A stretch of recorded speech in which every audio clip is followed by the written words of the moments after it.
Can I ask you a question? And you're witnessing the lack of respect that America has historically had for Black lives, right? To the point where this is why people say Black lives matter.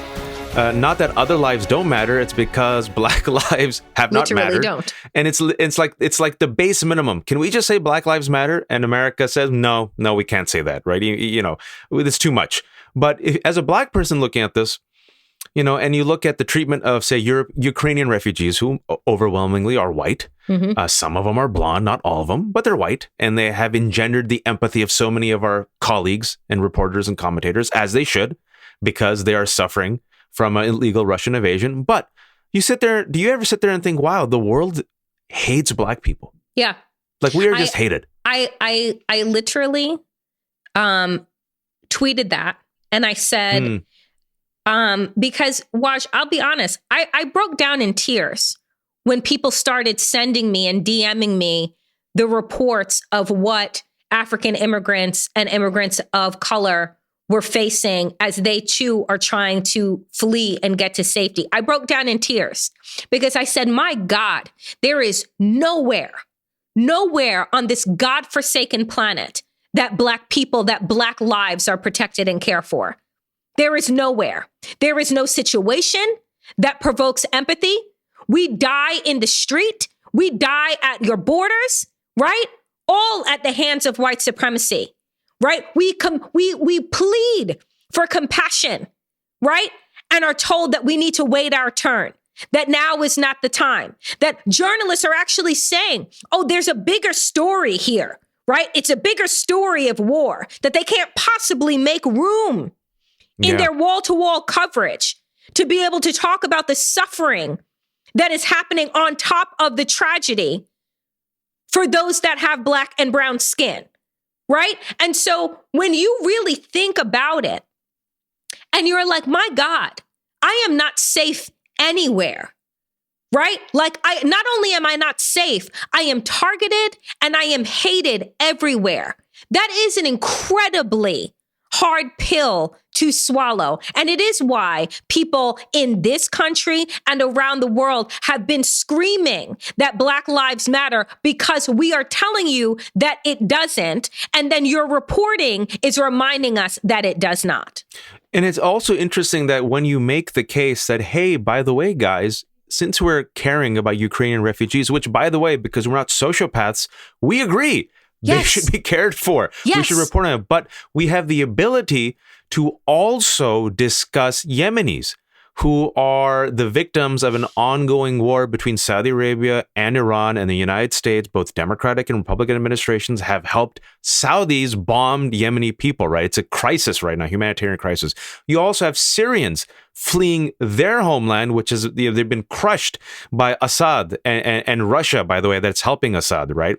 You're seeing Palestinians who are occupied in Israel, right? You're seeing the genocide of the Rohingya Muslims happening as we speak. No one gives a shit. You see the internment of the Uyghurs, right? And so, guys, listen, as we care about the Ukrainian refugee crisis, hey, there's an ongoing crisis in Afghanistan, by the way, ladies and gentlemen, which we destroyed for 20 years. Look at what's happening in Afghanistan. No one even talks about it because apparently we just washed our hands and walked away. But these people, we've forgotten those refugees. Those refugees are like, hey, you promised us America, right? You promised us, and we're like, Afghan, go after yourself. We're annoyed by you, right? So when we say, can we also focus on these people? The pushback that we get is, now is not the time. Now is not the time. Room. Yep. Read the room. And I'm like, well, why are we so miserly, when it comes to also talking about people of color or refugees? And why is it a zero-sum game? But simultaneously, on the domestic front, we need empathy for Chad from the Rust Belt and understand why he voted for a racist. Explain this to me. I just, it is so terrifying to me that we are unable, incapable of walking and chewing gum at the same time.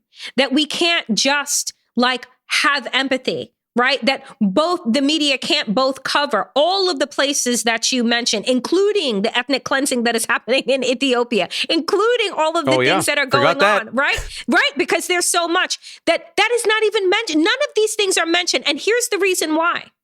Because in one of the quotes that you read out, they said the quiet part out loud because they assume violence in these places. They assume that the people that live there don't have lives like you and I, that they don't have communities and homes and jobs, right? That just because their houses may be shaped different and Starbucks is not there, then all of a sudden that they are uncivilized. So you expect quote unquote savagery in these places that are not civilized, right? Right? We can look at them and say, oh, well, that's just the norm. Meanwhile, that's right. How many wars have happened in Europe? Like, did we miss that part of world history where Europe has been untouched? World War II, Holocaust, pogroms, anti-Semitism, wars between Britain and France, Crusades, Inquisition. This is the top of my head, Danielle. This is the top of my head. I mean, I'm so confused. I was so confused when the reporters were like, well, this doesn't happen there. I'm like, bitch, it's always happened there. Do you know the history of the place that you're standing in? Right. But for you, it's painful to see people that look like you hurting and fleeing because it makes you think that it can happen to you. But why should it happen to other people? Why is it okay and justified for it to happen to other people that don't look like you? Well, what you just said, kind of triggers a type of analysis that, we've had at home. Probably that's why people don't care that Black people are being shot and killed by the police. It's not my kids. That's why, taking it domestically, why so many of our colleagues fail to recognize and name Donald Trump's racism for what it was. He's unorthodox. Racial trip up. Racial flare up. I mentioned this before. The reason why they didn't look. I've said this before. If Donald Trump and the Republican said what they said against our communities, Muslims, people of color, Black folks, Mexicans, refugees, against white people, this man would have never gotten the Republican nomination. No. The coverage would have been so radically different because it would affect their wives, their children, and their community. But because it didn't, they allowed themselves to be like these fair-minded, even now, I mean, what am I talking about? Even now, when we talk about police brutality, when we talk about voting rights, when we talk about Islamophobia, oh, well, let's do a both sides analysis. We're just calling balls and strikes because it doesn't affect them. It doesn't affect people who look like them. When it's us, we're collateral damage. It's okay. It's just telling the story. It's so wild because, the lies that have been told in this country and around the world, right, is that we are, Black people, I will say, are the workhorses of the world, right? Like our pain is mitigated or just ignored, right? Our humanity is not even discussed. And why is that? Why do we have to say that Black lives matter? Because if you were to actually humanize, right? Like at all levels, through the media, through our policies, through government, if you were to humanize Black people, then you wouldn't be able to abuse and extract, right, their productivity for your own well-being, right? You see that you need a workhorse, right? And so I have to make sure that you remain dehumanized. Otherwise, then I start caring, right, about what is happening to you, right? But if I look at you as an animal, right, if I look at you as a savage, then what the brutalization that I do at my own hands is justified, right? Yeah, because I'm trying to help civilized. You, right? Yeah. Exactly. I have to conquer you to save you.